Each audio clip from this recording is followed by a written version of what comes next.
I remember vividly while we were having lunch, I get a call from Dr. Rohit and he says, "We are positive." I can't tell you how I felt. We immediately rushed back to him. But there also he gave me a reality check. You go to a cardiologist if you have a heart problem. You go to a gastroenterologist if you have a stomach problem. So why can't you go to a reproductive specialist if you have a gynecological problem, as in you can't conceive? What is there that is so shameful about it? Please do tell us a little bit about your IVF journey and how did you manage both work and life? And let me tell you, I've worked till the night before the morning I delivered.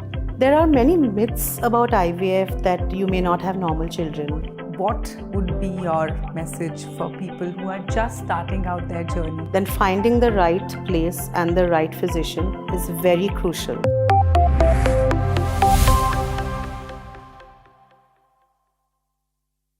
Welcome to another episode of Fertility Tales powered by Nova IVF.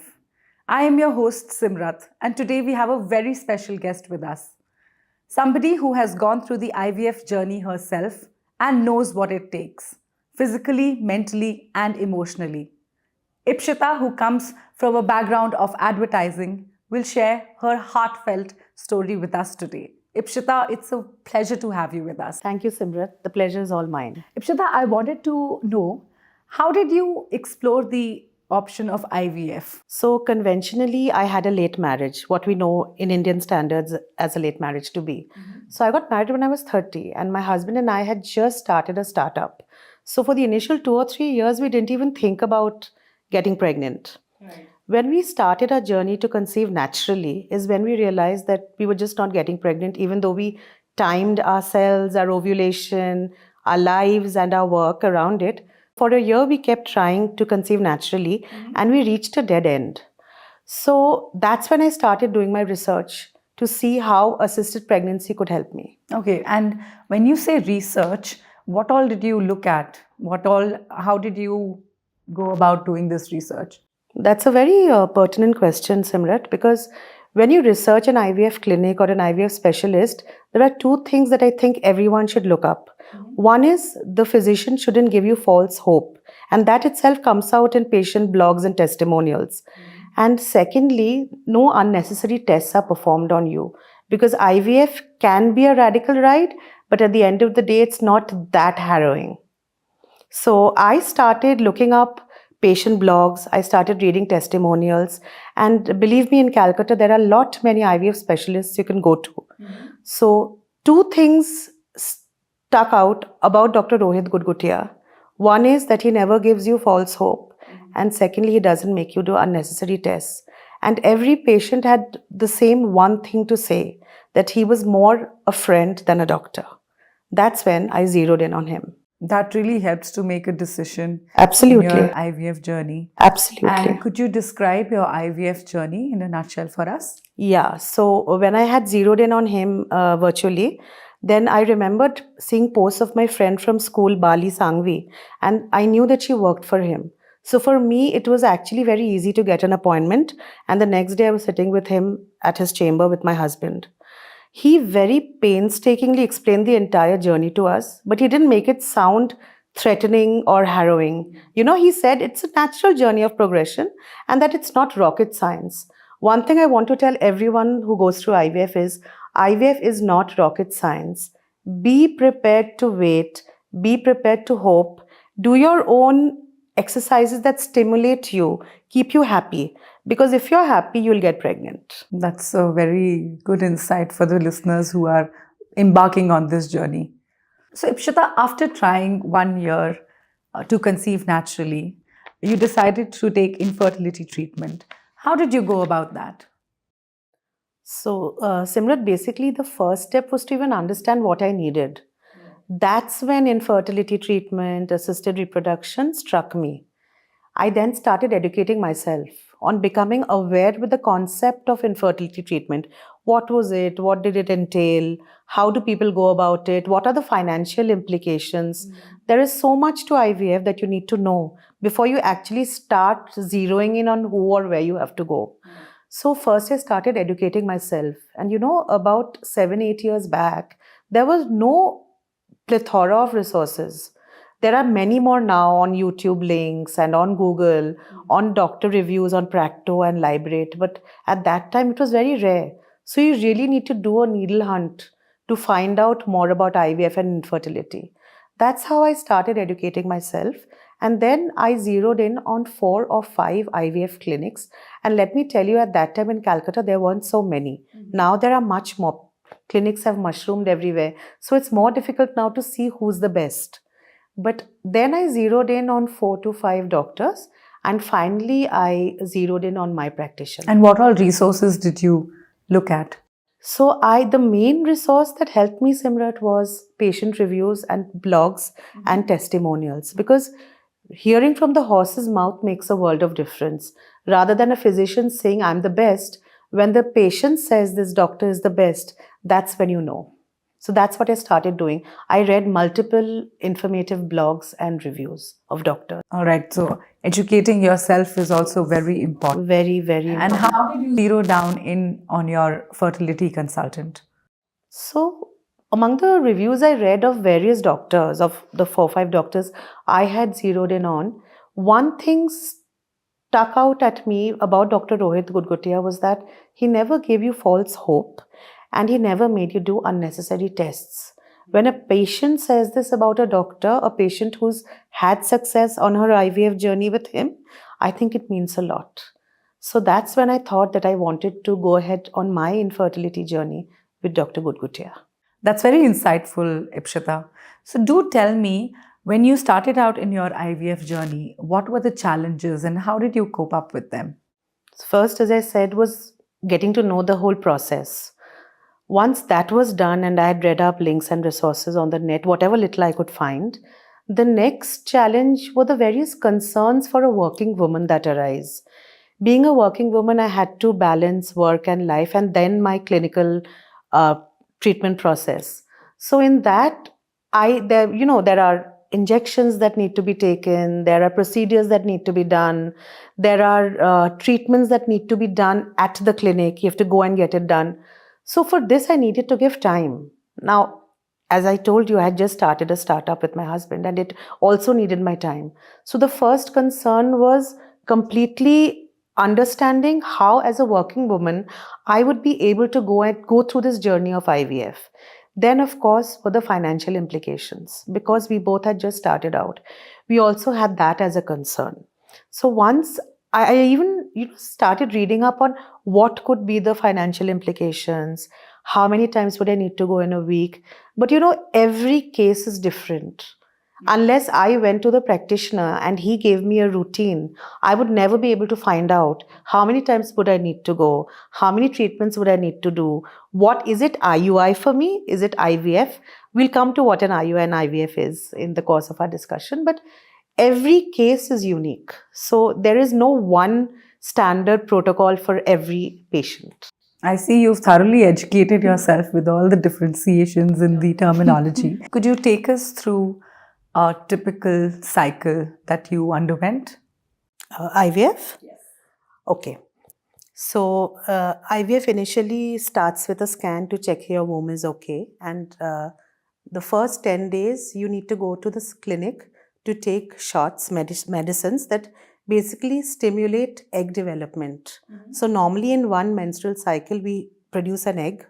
Each woman produces one egg. Here, they are stimulating your ovaries to produce more than one egg. But there are different outcomes for different patients. So I used to go for 10 days to the clinic to get my shots. I typically went on working because you have to work. You just can't stop everything and sit at home. It's not that it's going to help you conceive. So the more you work, as I keep on saying, the more happy you will be and the more distracted you'll be from this one protocol you're going through, So after 10 days, in between, the physician keeps scanning you, does an ultrasound to see that you're okay, your eggs are developing properly. And then on the 11th, different clinics have different days for pickup. Between the 11th and the 13th day, they pick up your eggs. So they clinically harvest the eggs from your ovary, then the eggs are taken to the lab to do the process of fertilization with your husband's sperms. And then they are so the embryos. Now, different people develop different number of embryos. All eggs necessarily don't produce embryos. All sperms necessarily don't help fertilize an egg. So different women have different outcomes. Different women have different number of embryos that are formed. Now that is another very tense moment when you're thinking that how many eggs will be taken out, how many embryos will they help it develop. You could have 30 eggs, but they could lead to just 2 embryos, and that is okay. It's perfectly normal. There's nothing wrong with that. It's okay. You've succeeded. You have an embryo, right? And then after that, the embryos are picked up in a catheter and they are inserted back into your body. It's called the transfer process. And then It's transferred back to your... it's transferred back into my womb, the fertilized embryo. And then there's a 15-day wait where you bite your nails and you have to go and give your bloods to know whether you're pregnant or not. That 15-day gestation period is for the embryo to implant itself in the lining of your womb. Once it has implanted itself, you can be sure it'll grow. Normally, you can be sure it'll grow. But those 15 days are so harrowing. Very crucial. Yeah, because at one point you're elated that you have embryos. You're very happy that they are back inside you. You're waiting for them to, become part of your journey, and we want to meet them, and yet you may just go and have a negative outcome. But all of this is perfectly normal. I can say it with such conviction because I've been through it. It's not that I got success at the first shot, So be prepared if it fails. It'll happen again. You'll do it again. It'll happen. Do also explain the challenges when it came to the emotions and the support system that you had. How did your clinic support you? How did your doctor support you? So the first support has to start at home, Simrat. Once you have a supportive family and a supportive partner, then the sky is the limit. Of course, you need a doctor who also supports you. And in my case, I was very lucky that I had a friend more than a doctor, which also his other patients say about him. But firstly, it has to start at home. Once the home ground is clear and people understand what you're embarking upon, and your partner or yourself, you have understood that IVF is not a taboo, as we in India tend to think. It's a social stigma for many. How can I reach out for help? Should I tell others that I'm reaching out for help? IVF is a very natural outcome of wanting to conceive. Not being able to conceive is not a disease, or it's a disease like any other disease. You go to a cardiologist if you have a heart problem. You go to a gastroenterologist if you have a stomach problem. So why can't you go to a reproductive specialist if you have a gynecological problem, as in you can't conceive? What is there that is so shameful about it? First, we need to overcome that first barrier of busting that social myth that it is a taboo. And what will people say? And what will people say? What will people say? When I have kidney failure, I don't find anything wrong in going to a nephrologist. Right. Then why should I not go to an IVF practitioner? That's a very important thought there, Ipshita. Coming back to your IVF journey and the various hurdles that you had to face, please do spend some time in telling us your treatment schedule and what all did it entail. So, firstly, when I went to Dr. Rohit and met him at his chamber, the first day went in him explaining to us in layman's terms what this journey would mean. Even he didn't know what was the protocol that he would follow.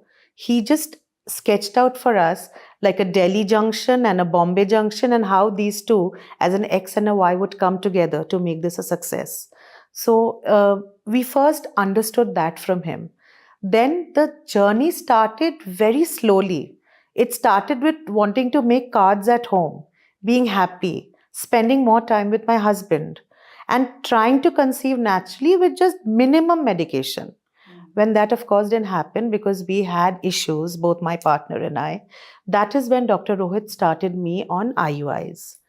Once the IUIs failed, because I had an endometriosis problem and my husband had a sperm count issue, that's when he told us that IVF was our only way that we would try and conceive.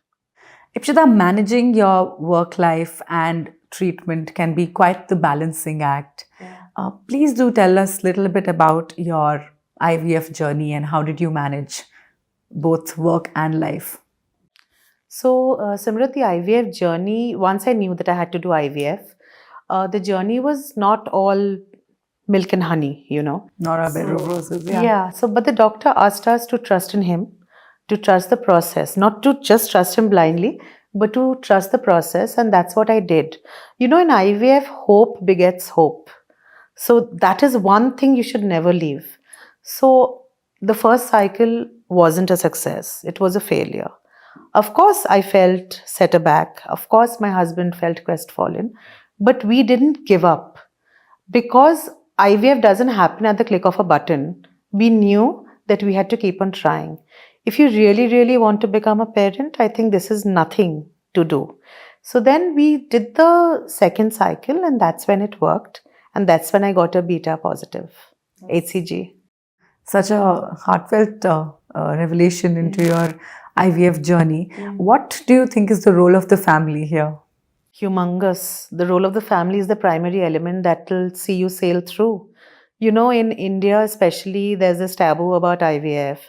There are times when your family doesn't support you. When I used to go for my scans and my shots, I would see a lot of women sitting alone in the reception area waiting for their turn to come. And some of them didn't look so happy. Without passing a judgment, I'd like to say my husband never left my side, even for a single scan. I think it's very important that all partners, whether the man is going through the process or the woman, should be by their side. It makes a huge world of difference. It also lets you take failure, it makes failure palatable. When you know you're in it together, being together is very important. Coming to family, I think all families should also be educated about what a member or two members in your family are going through. It's very, very important that minimal awareness, maybe you do counseling, maybe you do workshops at the clinic, get them there for a day, let them go through the process and just understand that what a member or two members of a family are putting their minds and bodies through. Yeah, it is a time-consuming and a very Very emotionally turmoil time-consuming. process. It is very And awareness emotionally is so crucial. very, very crucial. And you're very right when you say it's emotionally turbulent because, yes, there are troughs and there are highs and there are lows, and you don't know what you'll feel the next day till you become positive. And, on the hindsight, a lot of people don't even get positive. They may go through cycles and not conceive. Even you have to be prepared for even that. You have to be a realist. You can't be too optimistic. You can't be too pessimistic. You have to be a realist when you do IVF. It's that balance that you have to strike, that beautiful You have spot. to strike that balance, and you need the support of your family. I was very lucky to have very supportive parents and in-laws and a wonderful, wonderful partner. Ipshita, you have undergone more than one cycles and the outcome was not positive. How did you deal with that failure? How did you manage that? So, at the onset, when Dr. Rohit had explained to me, he had asked me and my husband to be prepared for failure. IVF normally has a 30-40% chance of failure. So, of course, we were prepared emotionally, but nothing prepares you for a failure like failure does, right? So, when my first cycle failed and I got a negative beta HCG, of course, I felt crestfallen. I didn't want to go back and do my treatment anymore. My husband was the only one who told me that I should. I trusted in the process. I trusted in the doctor because he kept on telling me that, you will not have success at the click of a button. But he asked me to take a break. He asked me to go on a holiday. He asked me to make cards sitting at home. He asked me to listen to music, anything that was therapeutic for me and would make me happy. And he also asked me not to stop working because that would keep my mind off that failure, And even the hospital helped me a lot, because they have psychological counselors. We went through a tedium of counseling, and it really helped to revive our hopes. It helped to enable us to understand and trust in the physician again. It's not that I had stopped trusting in him. I had lost faith in myself. Maybe I wasn't being able to conceive, But that is not it. The failure doesn't lie with you or your doctor. It's going to happen. You have to keep at it. It will happen. And then we went back and then we had a beta HCG positive in successful cycles. And how was that reaction like? What did it feel like when you had that positive outcome? Oh, it's surreal. I still have goose flesh talking about it. So I must mention that at Nova, people really treat you like family, you know. So normally a cold call could come to you when you have a negative result and from a front desk manager or from a junior doctor. But here, your main clinician, Dr. Rohit, would call me, and it would always be after his clinic closed, and I would feel the pathos, and he would say, "We have failed." He would never say, "You have failed" or "Your results are negative." He would say, "We have failed." He took as much hit psychologically as we did. Emotionally, he was with us. You know, it was three of us walking down a path. It was never the two of us. It was three of us holding hands and walking down a path. So, and even the day I remember vividly, in the morning we went to give our bloods, and that was the only time I didn't talk to anyone because everyone over there urges you to keep up the hope. And every time it had failed. So I didn't want to listen to anything from anyone. And my doctor, who was my biggest trusted friend, he was busy. I didn't want to meet him also. And we came, and while we were having lunch, I get a call from Dr. Rohit, and he says, "We are positive." I can't tell you how I felt. We immediately rushed back to him. But there also, he gave me a reality check. You know, he told us that, "Let me be the party pooper. Yes, we are positive. Yes, you're pregnant. But there are a lot many things that you should do and a lot many things you shouldn't do. Don't get overtly bothered about putting your feet up, being on bed rest. All these are myths. Just listen to what your gynac tells you. Just do according to that." And let me tell you, I've worked till the night before the morning I delivered. So it's not that you have to put your feet up. With IVF. You can't do normal work, you can't resume normal duties, you can't look after somebody, you can't be a caregiver. You can be all of those and still go through IVF and still have a baby. That's really insightful for someone who has gone through that journey. So, when you embarked on this journey, how did you and your husband plan for it? So, Simrat, it is a three-pronged approach to planning. There's an emotional planning. Firstly, let me tell you, even if you try to plan, you can't emotionally prepare yourself for what you're going to go through, right? So, maybe talking to your partner a little bit more, getting him or her to support you, understand you, trust you, before even you trust the process, getting that to happen works wonders. Physically, of course, both of you have to be in the best of health, and if not, then the doctor, of course, medicates you accordingly. But one of the main plannings for IVF is financial planning. So my husband and I, we were determined to make this happen. So of course, we took a hit in some cases. We allocated our resources. We tried understanding through counseling sessions what could be the cost implications of the treatment. And we planned our budget and our resources accordingly. I'm not saying that IVF is cheap. I'm also not saying it's super expensive. I'm just saying that if you want to do this, there are other things you can cut down in life and allocate your resources in wanting to have a baby. So, when did you finally conceive, and what was the journey like post conception? So, the second last cycle where I failed, where my outcomes were negative, was the cycle that I wanted to stop. I wrote a very long emotional email to my doctor, and I thanked him for being with me. My husband was on a trek at that time when I got my beta HCG result. That was the only time he wasn't there with me. He had to leave. And I asked for an appointment with Dr. Rohit. So when I went and I met him, I said that, "Thank you very much for being a part of this journey, and I want to stop here. I've been on this journey and possibly it won't work for me. I've seen many couples for whom IVF hasn't worked. So I just figured that I was one of them." And just on the passing, I mentioned that I had an autoimmune disorder. Okay, I had high IgE in my blood, which are allergens in your blood.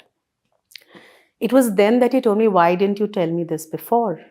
And there are some things that you don't even think worth mentioning. You know, it doesn't occur to you. It's something you know since you were 13, and it doesn't occur that it could have a negative impact on conception. But that's when he told me that, "For my sake, I want you to try the last time." And I did it for his sake, and that's when I conceived. That's so insightful. Yeah. So amazing Yeah. that you finally decided to give it a shot after listening to him. Yeah, because then he put me on medications that got me pregnant. And then you can't keep anything from your doctor. You have to cannot. mention every little Even if detail. you've fallen down and bruised a knee when you were in school, you must tell that to your doctor.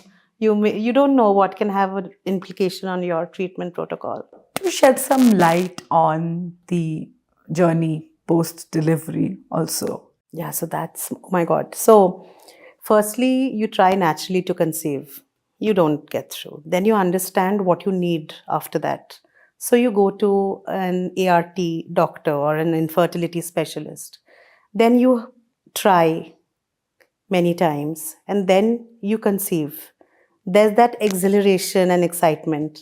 And then it suddenly dawns on you that, oh my God, I've got 9 months ahead of me. This has been such a journey. It's been turbulent, it's been highs and lows, and emotionally, financially, whatever. But then you're suddenly at this juncture when the doctor tells you that you're pregnant. There are many myths about IVF that you may not have normal children. They may not be very intelligent. They may have some anatomical defect. But let me tell you that today I have a child who's 6 plus. She's a girl. She's monstrous and she's bubbling with energy. So, and she's doing very well in school. So, please do not think. There are many advanced tests for your doctor to do if he thinks that your embryo may not be clinically normal or morphologically it may not be okay. So, there are many tests he will do. Just put your entire trust and faith on your doctor. At Nova, they take care of everything. So you don't need to even worry about the clinical side of your treatment. You just think about yourself and your partner, be happy, and go ahead with the process. And with these advanced testings, Yeah. you're able to determine whether your child Absolutely. will have any problem or Absolutely. not. But I'm glad to hear about your daughter. What is your daughter's name? Her name is Ira, and it means the first breath of life. What are her little quirks? Oh, she's a big foodie. She's a glutton like her mother. And she loves drawing. She loses herself when she's dancing. And she's one of the brightest sparks in my life. That's so heartwarming. That's so sweet. Ipshita, now, lastly, what would be your message for people who are just starting out their journey or who are in the journey and have somewhere lost faith or need some help? What would be your message to them coming from a person who has gone through this? Firstly, let hope guide you towards hope. Simrat, you cannot lose hope. That's the first thing you have to be prepared for. Then finding the right place and the right physician is very crucial. The minute I walked into Nova, I knew this was the place that would take me home, So I knew because everybody was on the job. Even the front desk manager knew what she was doing. Right up to Dr. Rohit, everybody knew about my case history. Everything was filed, everything was properly kept. All my test reports were with them. What I had forgotten, they knew. I was even asked to witness my embryo growing in a Petri dish. So they have something called an embryoscope where I could actually see my embryo growing. They have something like an IMSI that my husband needed, where they magnify a sperm 7,000 times to pick out the best among 20 million sperms. So when you come to Nova, you've come to the best place with the best infrastructure, at least in my knowledge, because I have researched on very many clinics. But I'm sure other clinics too are doing their best nowadays. And the infrastructure is great. Technology is great. Doctors are great. So what are we waiting for? Thank you, Ipshita, for coming forward and sharing your story with us and the listeners. Most welcome, Simrat. To our listeners, thank you for tuning into Fertility Tales powered by Nova IVF. Please remember, every story is unique and you are not alone in your journey. You have help. And also, these stories are so important and so rare that they need to be shared with the people who require the right help and information. So please don't forget to like, share and subscribe to Fertility Tales powered by Nova IVF. This is your host Simrat signing off. Thank you.